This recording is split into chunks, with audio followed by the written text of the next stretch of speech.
평안하셨어요? 예, 우리 뭘 할 수는 없는데 그래도 눈으로라도 좀 보시면서 인사를 좀 했으면 좋겠습니다. 예, 평안을 우리 옆에 좀 보시면서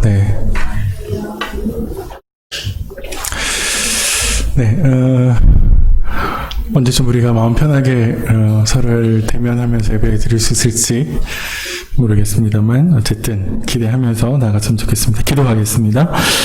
하나님 아버지, 말씀을 드리려고 합니다. 말씀 앞에 나를 세우고 내 생각을 비추고 내 삶을 비춰보게 도와주시고 또 새롭게 도전받아서 새로운 삶을 살아가게 도와주십시오. 예수님의 이름으로 기도드립니다. 아멘. 잠잠해지려고 했던 코로나가 다시 수도권을 중심으로 해서 50명 전후로 확진자가 계속 나오는 불안한 상황들이 이제 계속 되고 있습니다. 사실 힘이 빠지죠. 제가 숫자 0, 이렇게 확진자가, 국내 확진자가 0명 됐을 때 진짜 좋았는데, 지금 다시 막, 우후죽순처럼 다시 확진자가 쏟아지기 시작을 해서 굉장히 불안합니다. 불안하기도 하고, 지치기도 하고, 또 지치기도 하고, 화가 나기도 하고, 그래서 사실 우리가 마음 편하게 일상을 살기가 굉장히 쉽지 않습니다.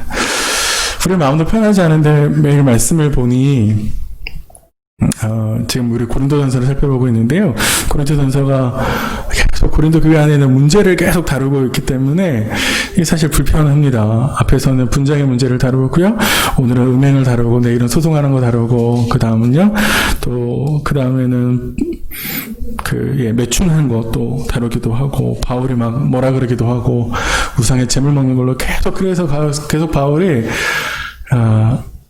그의 문제를 계속 들추는 이 말씀을 하고 있었기 때문에 사실 이 고린도전서의 말씀을 나누는 것이 그렇게 썩 편하지 않습니다. 특별히 오늘은 음행과 관련해서 살펴보려고 하는데 우리하고는 굉장히 거리가 멀기도 하고 사실 우리 안에 음행하는 사람은 없잖아요. 저 없으리라고 저는 확신합니다. 확신을 하면 안 되지만 근데 우리가 이 말씀을 단순하게 음행이라고 하는 측면에서만 보지 말고 우리가 지난주의 말씀과 좀 이어서 생각해 보시면 좋겠는데요. 지난주에 저희가 뭘 생각했냐면 기억나세요?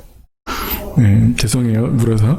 하나님께서 이제 고린도전서 1장을 살펴보면서 하나님과 우리와의 관계를 통해서 우리가 어떤 존재인지 생각하게 했었고요. 그리고 바울이 하나님께서 지난날 우리의 인생 가운데서 역사하신 것들을 되돌아보게 하나님의 무엇을 주셨는지 보게 했었고 그리고 더 나아가서 상황이 아닌 하나님의 역사하심을 바라보고 하나님을 기대하고 나가겠다라고 하는 바울 개인의 의지를 피력했죠. 그래서 바울이 우리에게 보여주는 것은 하나님의 역사의 현장 속에서 나와 여러분이 함께 있기를 바랍니다라고 하는 소망을 담았는데요. 하나님의 역사를 보기 위해서 우리가 과연 무엇을 해야 될까? 그냥 그렇게 계속 생각하고 되새기면 되나? 그게 아니라 바울은 우리에게 하나님의 역사를 보기 위해서 우리가 어떤 모습과 어떤 태도로 나아가야 되는지, 교회는 어떤 모습이어야 하는지 우리에게 이 음행이라고 하는 고린도 교회 안에 있는 사건을 통해서 이야기해 주고 있습니다. 음행이라고 하는 것도 굉장히 심각한 문제인데 사실 그 음행을 다루면서 그 안에 있는 원리들을 끄집어내고 그걸 통해서는 우리에게 도전을 좀 받았으면 좋겠다라는 생각이 듭니다. 같이 좀 볼까요? 고린도 교회 안에 음행이 있다라고 바울이 이제 들었습니다. 그게 내용을 살펴보면 아버지의 아내를 취했는데요. 요 취하다라고 하는 말이 조금 애매모호해. 이게 성관계를 가졌다는 건지 아버지가 돌아가시고 계모와 결혼을 했다는 건지 아니면 둘 다를 말하는 건지 불분명합니다. 잘은 모르는데 어쨌든 바울은 교회 안에서 일어나면 안 되는 일을 교회라고 말하는 곳에서는 도대체 일어날 수 없는 그런 일들이 고린도 교회 안에 일어났다라고 바울이 통탄하면서 이야기하죠. 그럼 바울의 통탄의 마음이 어디에서 나타나냐 하면 이런 말입니다. 이방인 중에서도 없는 것이다. 요 말에 사실 바울이 굉장히 통탄한 말이 드러나는 것이죠. 아니, 교회라고 이야기했을 때 교회라고 하는 것에 주는 이미지가 있고 사람들이 거기에 거는 기대감이라고 하는 게 있거든요. 그쵸? 교회라고 했을 때 여러분 기대하는 바가 있잖아요. 교회라면 이 정도 해야지라고 하는 그런 기대감이 있습니다. 근데 사실 이게 우리의 현실들을 보면, 우리 시대 교회들을 보면, 아니 이게 이런 일들이 교회 안에 일어났단 말인가 싶을 정도로 굉장히 황당한 사건들이 있잖아요. 여러분 옛날에 땡땡 교회에서 얼마 전에 중직자 훈련시키면서 대변을 먹이는 그런 사건들이 있었잖아요. 아유, 제가 또 충격을 드렸나요? 그럼 모르셨어요? 네, 그거 막 연일 텔레비전에 나와서 막 떠들썩 했었거든요. 아주 오래전에, 모 교회에서 목회자가 여성도들을 계속 성추행한 사건이 벌어졌었죠. 그런데 그 성추행한 목회자가 다시 교회를 개척해서 다시 교회를 건축하는 일들이 있었죠. 그래서 연일 텔레비전에서 떠들썩했던 적이 있습니다. 신천지 요즘에 한참 떠들썩하고 있는, 사실 신천지에서 교육시키고 20대 청년들의 청춘을 앗아간 뭐 이렇게 표현하기도 하는데요. 그런 일들이 사실 교회 안에서 벌어지고 있습니다. 헌금을 이용하는 것, 이건 뭐 이제 요즘에는 그렇게 썩 놀랍지 않을 만큼 사실 이런 일들이 아주 많이 벌어지고 있죠. 사실 우리 사회를 보고요, 우리 교회를 보면 우리 시대 교회들이 보여주고 있는 도덕적 수준이라고 하는 것이 사실 사회보다 못하다라고 하는 것을 확인하는 일들입니다. 교회이기 때문에 잘 해야 되는데, 근데 교회인데도 못하고 있는 것이죠. 그래서 사람들의 손가락질을 계속해서 받고 있습니다. 고린도 교회도 마찬가지입니다. 지금 고린도 교회가 어떤 상황이냐면 사회에서도 하지 않는, 사실 고린도라고 하는 도시가 주는 이미지는 굉장히 음란하고 문란한데 사실 우리가 생각하는 것보다는 문란하진 않습니다. 그럼에도 불구하고 고린도 교회는 항구 도시였고, 그리고 이 고린도 교회에서 매춘을 하는 것은 너무 일반적인, 누구나 다 그렇게 하는 거라고 생각하는 정도의 수준에 있는 도시인데, 그런 도시에서조차도 하지 않는 계모와의 성관계를 교회를 다니고 있는 누군가가 했다고 바울이 지적하고 있는 것이죠. 세상에서 빛과 소금이 되어야 될 교회가 오히려 세상보다 못한, 세상의 손가락질을 받고 있는 그런 상황이 펼쳐졌다라고 이야기를 합니다.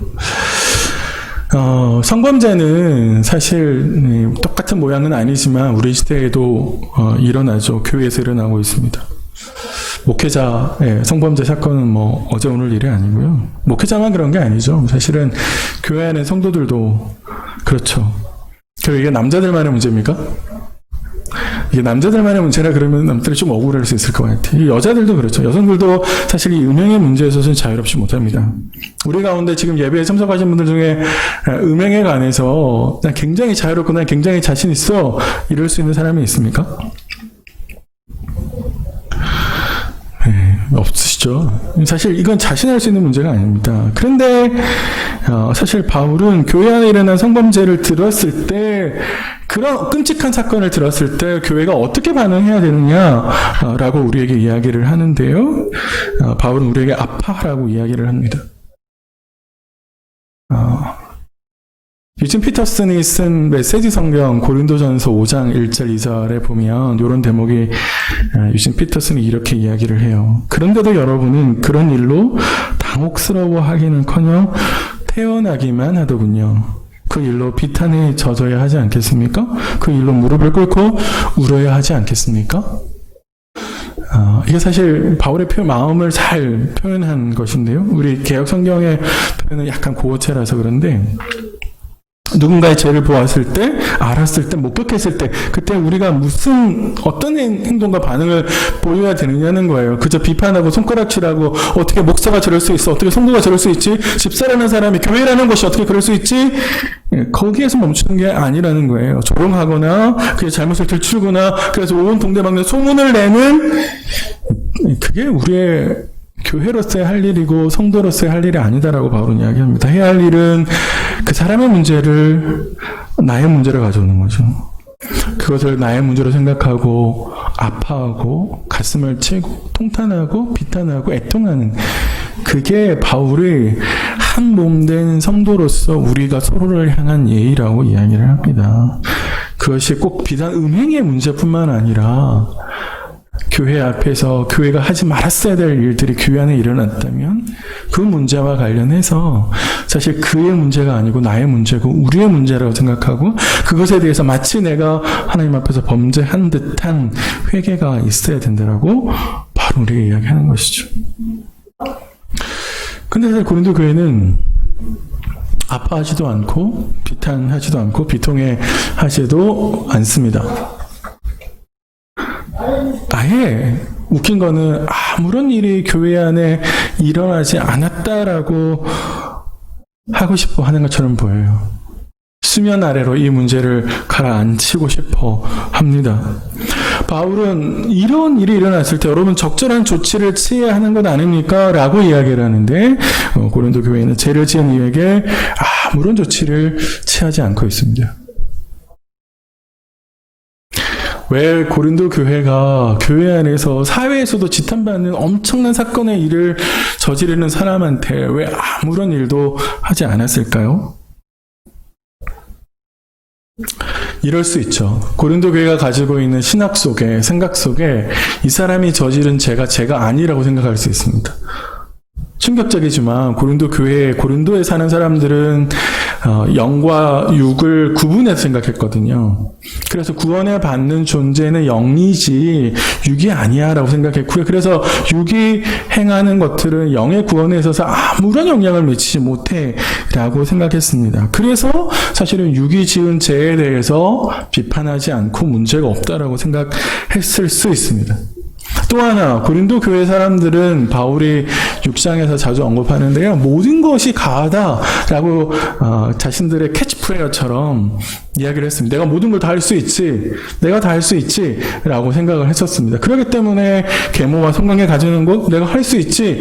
라고 생각하실 수 있습니다. 그래서 이런 엄청난 사건이 벌어졌음에도 불구하고 교회가 아무런 일을 하지 않는 상황이 벌어질 수도 있는 것이죠. 그런데 사실 말씀드렸듯이 당시 사회에서도 계모와 관계를 맺는 것에 대해서 지탄을 했었기 때문에 사실 고린도 교회가 이 죄를 인식하지 못했다라고 생각하는 것은 그렇게 설득력 있어 보이지 않습니다. 그러니까 교회가 이것을 죄로 인식하지 못했기 때문에 뭔가 조치를 취하지 않았던 건 아니죠. 죄로 인식했는데 그 죄를 죄라고 이야기할 수 없었던 또 다른 뭔가 이유가 있지 않았을까 생각이 듭니다. 그게 뭐냐면 얼마 전에 꽤 오래 전이 될 것 같은데 M교회 서울의 M교회에서 아버지가 아들에게 세습을 하는 일이 벌어졌습니다. 아세요? 네, 그래서 이것 때문에 교회뿐만 아니라 온 사회가 시끄럽고요. 저녁 8시 뉴스에 계속 며칠을 나왔었습니다. 제가 아는 목사님이 거기 앞에서 이거 세습하면 안 된다고 데모하는데 나오셨더라고요. 네, 근데 그분은 거기서 찍혀가지고 지금 고생하고 계세요. 사실 이거 교회법상 명백한 불법입니다. 노예법상 이게 못하게 돼 있어요. 하지 말라라고 했던 겁니다. 그냥 노예가 하지 말아야 될 일을 교회가 하고 있으면 노예가 어떻게 해야 되나요? 치리해야죠. 징계를 내려야죠. 그런데 그렇게 못했습니다. 신학생들이 이 교회가 관련되어 있는 신학교회 신학생들이 계속 성명서를 냈어요. 이거 옳지 않다라고. 거두시라고. 그 주변에 있는 교회들이 계속 반대의 목소리를 냈는데 결국은 교회의 뜻대로 갔죠. 마치 뭔가 징계를 하는 듯 했지만 사실은 그것은 징계가 아니었고 합법적으로 세습을 할 수 있도록 도와주는 것에 지나지 않았습니다. 왜 노예에 계신 분들이 목사님들이 왜 이거 제대로 못했을까요? 왜 그 교회에 징계하고 치리하고 못했을까요? 왜 못했을까요?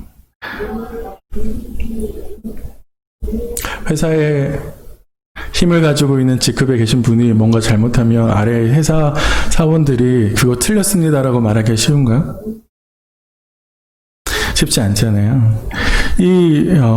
세습을 했던 목사님이 갖고 계시는 지위와 영향력과 그분의 힘과 이게 엄청난 거죠. 그 노예 안에서 그분의 영향력을 받고 있지 않은, 그분의 혜택을 받고 있지 않은 목회자들이 거의 없을 정도로 영향력이 컸습니다.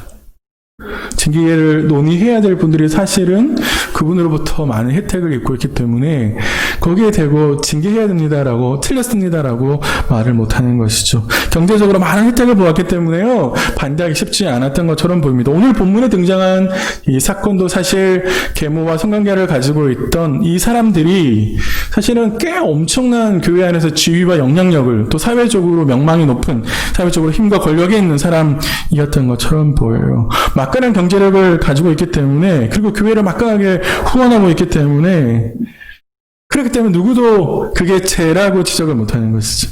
그것이 죄이기 때문에 당신 징계해야 됩니다. 우리 징계해야 됩니다. 라고 목소리를 못 내는 거죠. 왜냐하면 목소리를 내는 순간 어떻게 될까요? 불이익을 받을 수 있겠죠. 의견을 내고 절차를 밟는 동안 힘과 지위를 가진 이에게 보복당할 수 있습니다. 반대로요.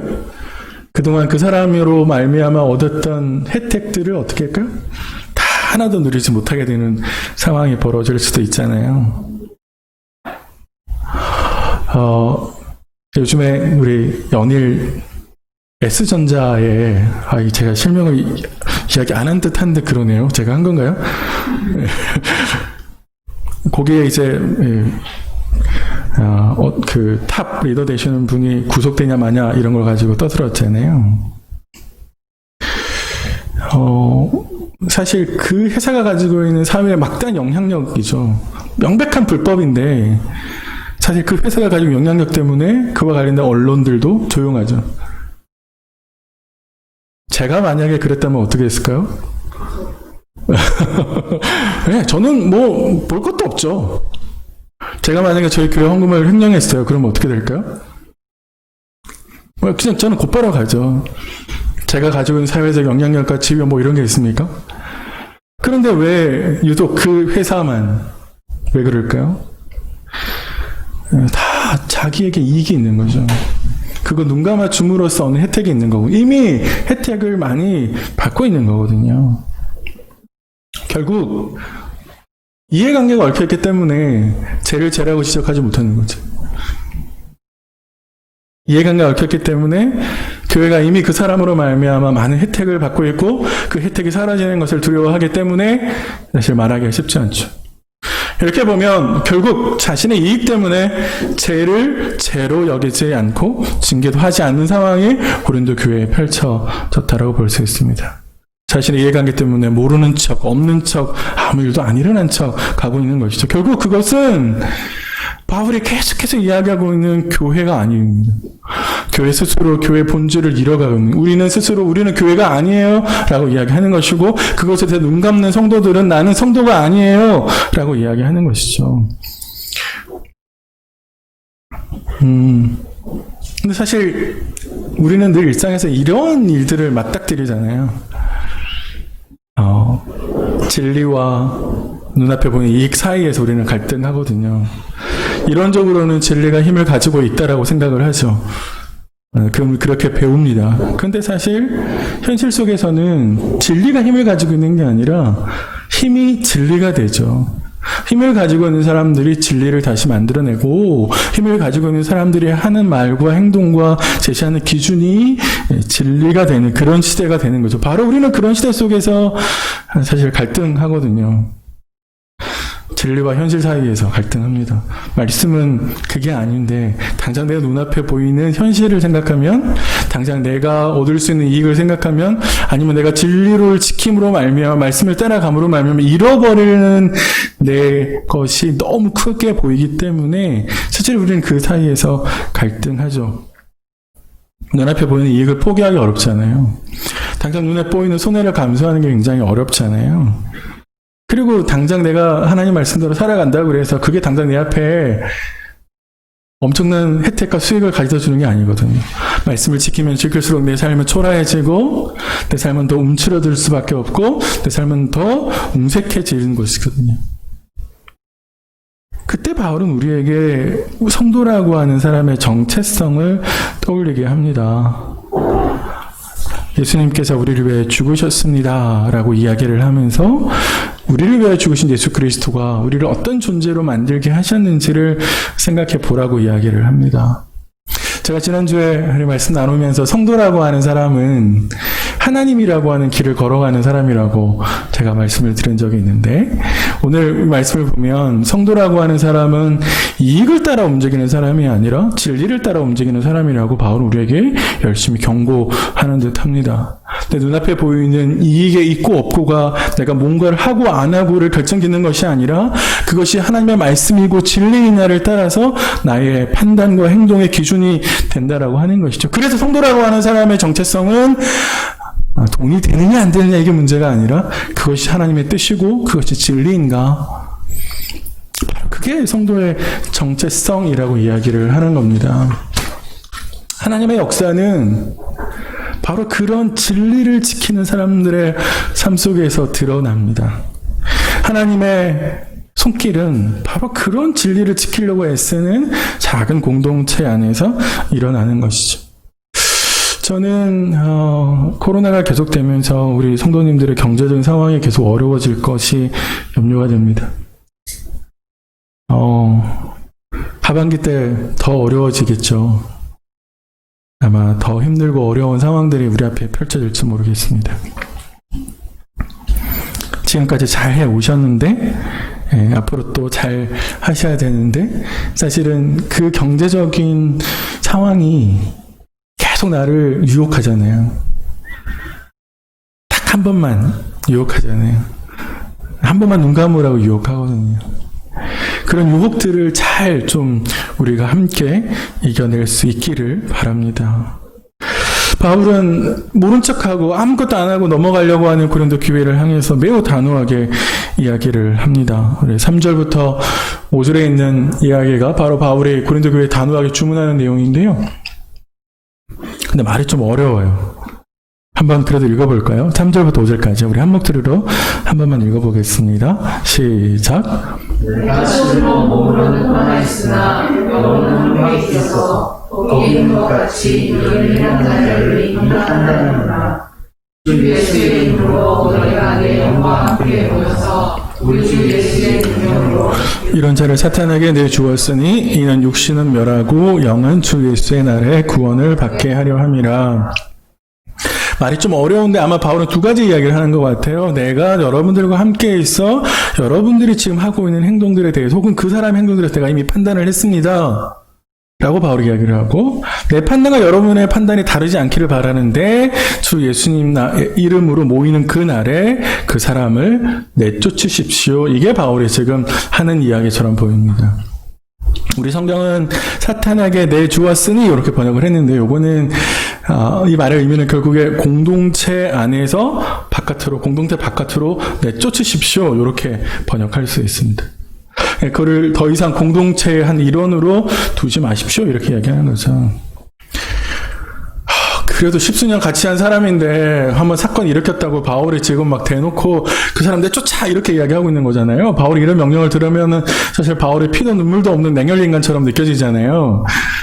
네, 사실 제가 바울의 서신들을 열심히 읽어보면 바울이 조금 그런 면이 있긴 한 것 같아요. 약간 좀 바울이 그렇게 막 아주 따뜻하고 온화하고 그런 사람처럼 보이진 않는데, 근데요, 진짜 바울이 왜 내쫓으라고 하는지 그 이유를 우리가 바울의 이야기를 들으면 사실 바울이 진짜 그 사람을 위하는 것이 무엇인지를 생각하고 있구나를 느낄 수 있습니다. 5절 말미를 다시 한번 보세요. 이는 육신은 멸하고 영은 주 예수의 날에 구원을 받게 하려 함이라. 육신은 멸하고 영은 구원한다고 해서 말이 좀 어려운데, 이건 뭐냐면 이 사람이 계속해서 습관적으로 범행하고 있는 나쁜 습관을 고친다라는 거예요. 그래서 그 몸이 행하고 있는 나쁜 습관을 고쳐서 그래서 결국에 그로 하여금 하나님의 구원을 받을 수 있도록 하자는 거예요. 그걸 위해서 어떻게 하자고요? 교회 바깥으로 내쫓자, 징계해야 된다라고 바울은 이야기합니다.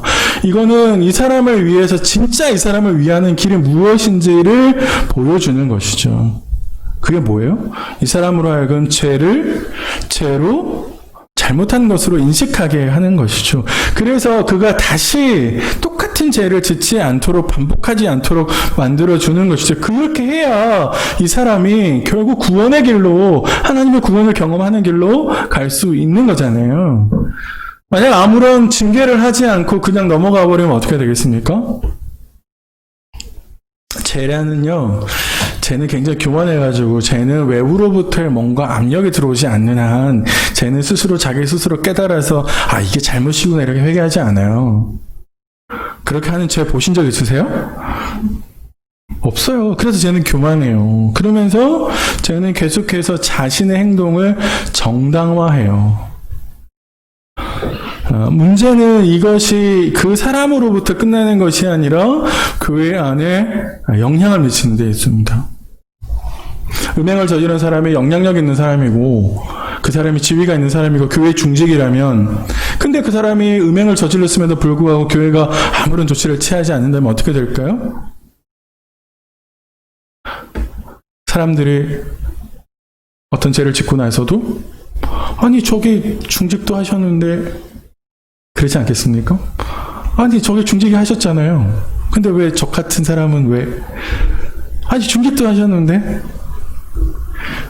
왜 우리 시대의 교회가 하는 말들이 사회에 계속 안 먹혀 들어갈까요? 왜 사람들이 교회 이야기를 더 이상 귀 기울이지 않죠? 멸망합니다. 주님이 오실 겁니다. 마지막에 우리 구원받을 겁니다. 이런 이야기 왜 안 해요? 왜 안 들으려고 그러잖아요. 왜 그렇습니까? 이미 교회가 스스로 자기가 하는 이야기에 모순되게 행동하거든요. 교회 안에서 온갖 불법이 다 일어나잖아요. 돈의 욕심을 교회가 더 부리잖아요. 교회가 훨씬 높은 건물을 쌓아놓잖아요. 천국을 바라보자고 이야기하지만 실제로 이 땅의 삶이 다인 것처럼 교회가 행동하고 있거든요. 그런 스스로 자기 모순에 있는 교회 이야기를 사람들이 안 들으려고 하겠죠. 그래서 중직의 죄는 다른 사람들에게 사실 징계의 우산이 되어주는 거죠. 그래서 다 할 수 있게 만들어줍니다. 다른 이들이 짓는 죄에 대해서 정당성을 부여해 줍니다. 그럼 나중에 어떻게 될까요? 교회는 온통 죄의 온상이 되겠죠.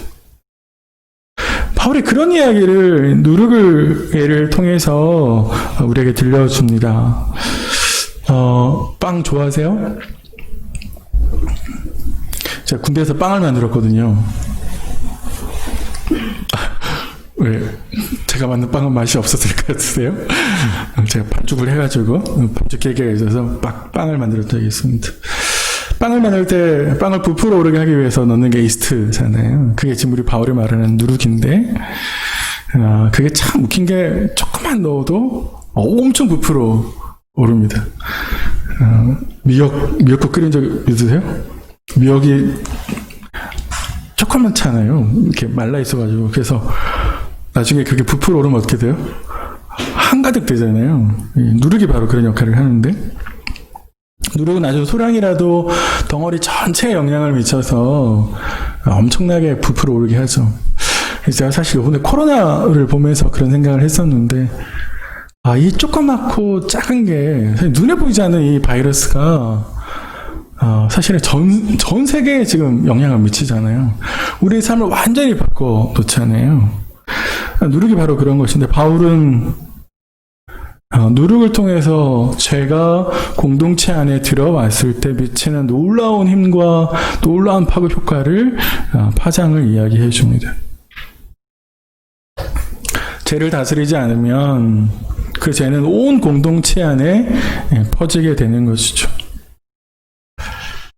사실 내 안에도 이런 문제가 있을 수 있습니다. 아주 작고 사소한 문제라고 생각해서, 그리고 내가 충분히 요 정도는 내가 나중에 얼마든지 끊을 수 있지, 얼마든지 할 수 있지, 이렇게 생각하죠. 다이어트 할 때 제가 간헐적 단식할 때 요 정도 먹는 거는 내가 한 계단 더 오르면 충분히 커버할 수 있지, 이런 생각을 한 적이 있거든요. 우리 똑같은 생각을 하는 거죠. 그래서 무시하고 넘어가죠. 요 정도는 무시하고 넘어갑니다. 근데 결국에는 그 무시했던 것, 내가 작은 거라고 생각했던 것, 그것이 내 발목을 잡죠. 그래서 사소한 습관들이 굉장히 무섭습니다. 그런데 더 무서운 거는 뭐냐면, 그거 괜찮다고 여기는 내 마음과 자세예요. 그게 별거 아니라고 생각하는 내 마음과 내 자세가, 그리고 그 죄에 대한 나의 근거 없는 자신감이 진짜로 위험하고 진짜로 조심해야 될 겁니다. 우리 공동체 안에서 어떤 영향력이 내가 미치고 있을까요? 나는 어떤 영향력을 공동체 안에 내뿜고 있을까요? 한번 돌이켜봤으면 좋겠습니다. 모두를 이롭게 하는 선한 영향력이 미치고 있을까? 아니면 그 반대일까? 한번 고민해봤으면 좋겠습니다. 또 우리가 함께 오늘 말씀을 생각하시면서 우리 공동체가 함께 주목하고 함께 다루어야 될 누룩과 같은 것은 없나? 우리 공동체 안에 어떤 누룩들이 있을까? 우리는 완벽하지 않거든요. 우리 안에도 다루어야 될 누룩과 같은 문제들이 있습니다. 그러한 문제들을 어떻게 다루어야 하는지 고민해 보았으면 좋겠습니다. 바울은 7절에서 이제 왜 다시 이 누룩을 우리가 제거해야 되는지 또 다른 이유를 설명을 하는데요. 이렇게 이야기를 합니다. 너희는 누룩 없는 자인데 새 덩어리가 되기 위하여 묵은 누룩을 내버리라. 우리의 유월절 양 곧 그리스도께서 희생되셨느니라. 교회 성도와 교회 공동체의 정체성이 새 덩어리라고 바울은 이야기합니다. 뭐가 없느냐? 누룩이 없는 새 덩어리요.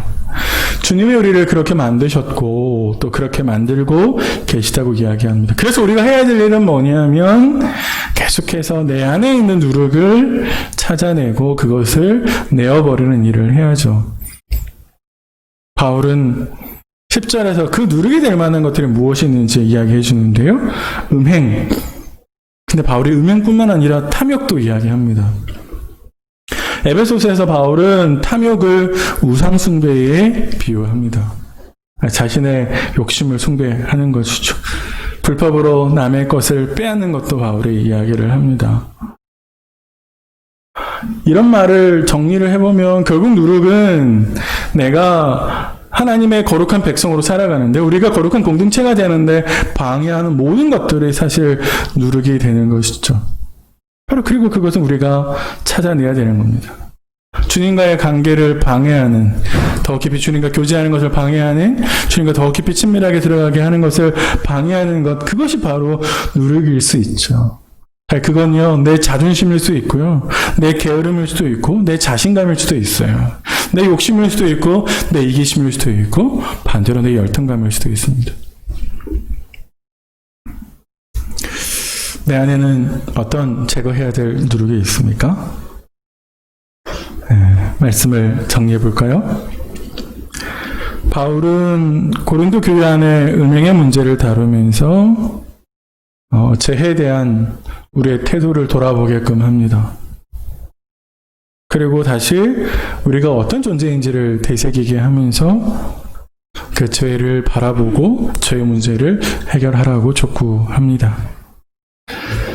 우리는 누룩이 없는 새 덩어리입니다. 그게 성도의 정체성이고요. 그래서 내 안에 누룩을 찾고 더 큰 이익을 위해서 눈앞의 이익을 자련히 잘라버리는 그런 성도로서의 삶의 한 주가 되시기를 주님의 이름으로 축원드립니다. 기도하겠습니다. 하나님, 이 한 주간을 살면서 주님과의 관계를 방해하고 내 신앙을 갉아먹는 누룩을 찾고 내 마음속 깊은 곳에 어떤 욕심이 있는지, 어떤 이기심이 있는지, 어떤 잘못된 마음이 있는지 돌아보는 한 주 되게 도와주시옵소서. 예수님의 이름으로 기도드립니다. 아멘.